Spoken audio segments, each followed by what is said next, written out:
this one. This was Michael Auger and Runa Dandvik. They did a presentation called Hacking a Linux-Powered Rifle. Now, they bought a Tracking Point TP750.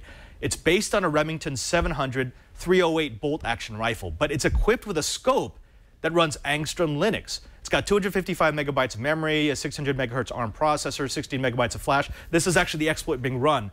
The attack requires the Wi-Fi to be on, but once it connects to the scope, they figured out that the way that credentials are passed over the scope, it's horribly insecure. So what they did was they showed you, so they rooted in, and they were essentially able to affect the variables. They were able to tell the rifle things were true that actually weren't true, which is very, very interesting. Alex, go ahead and go to the next one. This will show you how it's actually working. It's very similar to the way a MiG works. So you pull you line up your scope and you pull the trigger, but the rifle won't let you fire. It won't actually fire the round until the rifle's in the position to hit the target you first pulled the trigger on. Right. That's how some of the old MiGs worked. So you would line it up and you pull the trigger, but the cannon would only fire when the computer thought the rounds could hit the target. Yeah. So this is what it is. You line it up, squeeze the trigger, and when it's in the right place, the rifle will allow the bolt the trigger to cycle. Yep. Yeah. So very easy.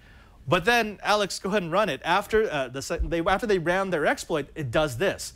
They were actually able to say, change the environmental variables. So look, they're lining up on that target, but they're actually hitting the other target. Right.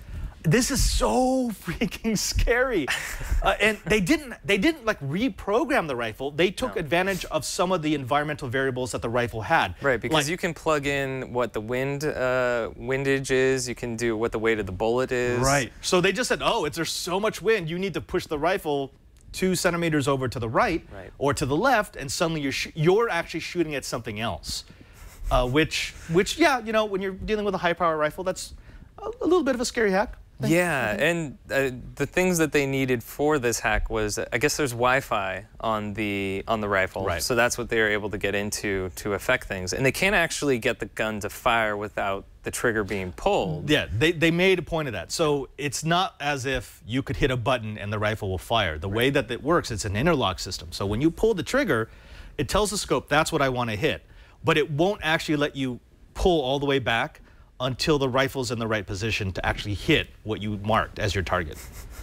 So yeah, it's not quite Skynet just yet, but still pretty scary. Yeah, but it was a good talk, and they're a married couple too. Married couple. Yeah. I'm like, oh, you do this in your spare time? This is fun for you? I think cool. the history behind that hack was that he took her to a gun show, and she's like, they put computers on guns? And that doesn't sound safe. Yeah. Yeah, that's the Internet of Things that probably shouldn't be on the Internet.